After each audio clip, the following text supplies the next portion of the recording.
Wuhan में लौटे corona को फिर से काबू में करने की युद्ध स्तर पर शुरुआत हो गई है। चीन प्रशासन ने वुहान के सभी 1 करोड़ 10 लाख नागरिकों की टेस्टिंग का बीड़ा उठाया। इस दौरान सबसे पहले उन जगहों पर जांच अभियान चल रहा है जो सबसे ज्यादा प्रभावित हैं। इस लक्ष्य को 10 दिन के अंदर पूरा करने की चुनौती भी है।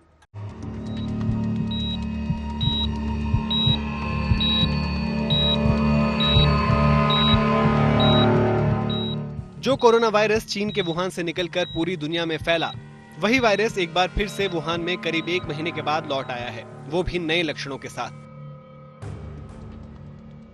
जिसकी वजह से एक बार फिर से न सिर्फ वुहान शहर बल्कि पूरे चीन की चिंता बढ़ गई है।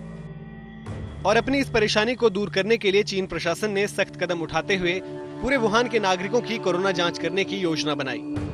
आप कतार में खड़े इन लोगों की तस्वीरों को देखकर इस बात को बखूबी समझ सकते हैं।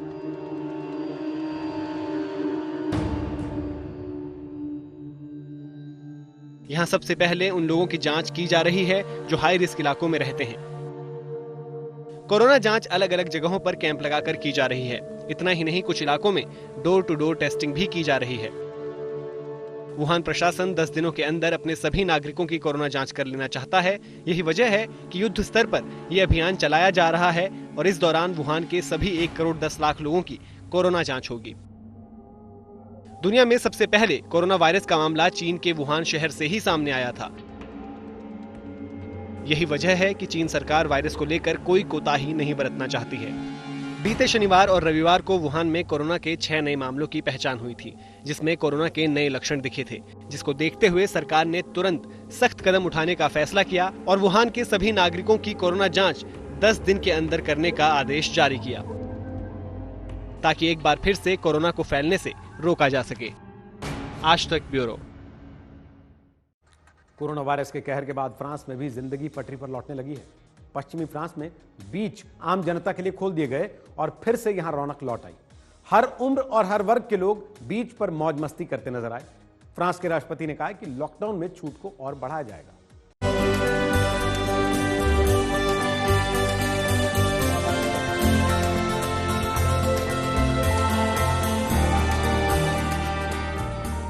एक बार फिर से फ्रांस के बीचों पर पैरों के निशान देखे जा सकते हैं, क्योंकि करीब 2 महीने के लंबे लॉकडाउन के बाद सरकार ने लोगों को बीच पर जाने की इजाजत दे दी है।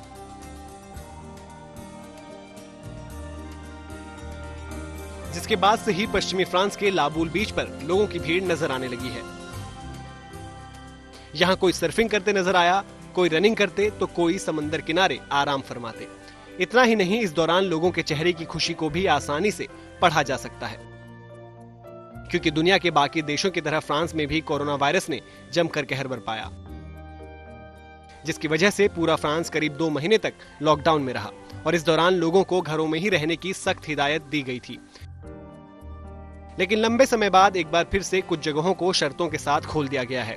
अब फ्रांस के राष्ट्रपति इमैनुअल मैक्रोन लॉकडाउन के बीच देश की अर्थव्यवस्था को मजबूत बनाने में जुटे हुए हैं। piloté auprès des premiers ministres par le délégué Jean Castex, et surtout vous avez toutes et tous su mettre en œuvre beaucoup de choses, de l'éducation à l'organisation justement de la reprise de la vie économique, en passant par les transports en commun et l'ensemble des mesures sanitaires qui nous permettront dans cette phase de maîtriser l'épidémie sans confinement. महामारी से त्रस्त हुए France में अब हालात धीरे धीरे वापस पटरी पर लौट रहे हैं। फ्रांस ने बेहद सतर्कता के साथ लॉकडाउन में बड़ी रियायत दी है। सार्वजनिक जगहों पर लोगों की भीड़ देखी जा सकती है। साथ ही स्कूलों को भी खोलने की मंजूरी सरकार ने दी है। फ्रांस करीब 2 महीने तक लॉकडाउन में रहा और इस दौरान फ्रांस में कोरोना वायरस से 27,000 लोगों ने अपनी जान गंवाई, जबकि 1,78,000 से ज्यादा लोग यहाँ कोरोना से संक्रमित पाए गए हैं। आज तक ब्यूरो। थाईलैंड के एक रेस्टोरेंट ने सोशल डिस्टेंसिंग का पालन कराने के लिए एक नया तरीका निकाला। यहां आपके साथ चेयर के दूसरी ओर कोई इंसान नहीं बल्कि टेडी पांडा मौजूद होगा, ताकि सामाजिक दूरी भी बनी रहे और लोग अकेलापन भी महसूस ना करें।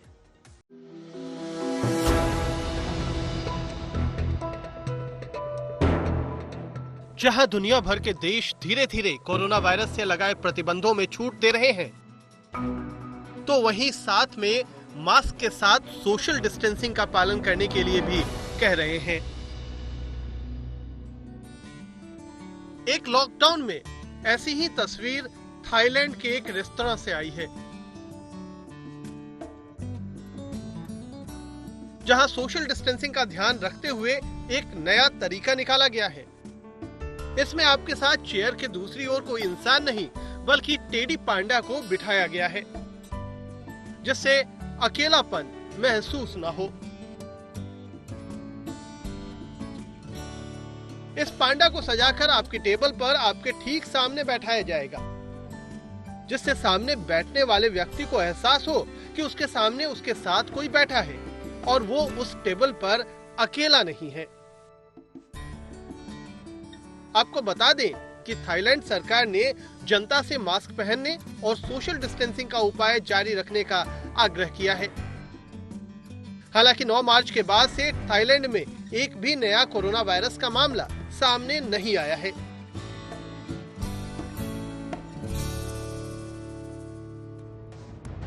यहां जनवरी में कोरोना वायरस फैलने के बाद से थाईलैंड में लगभग 3000 से ज्यादा मामले और 50 से ज्यादा मौत हुई है। आज तक ब्यूरो।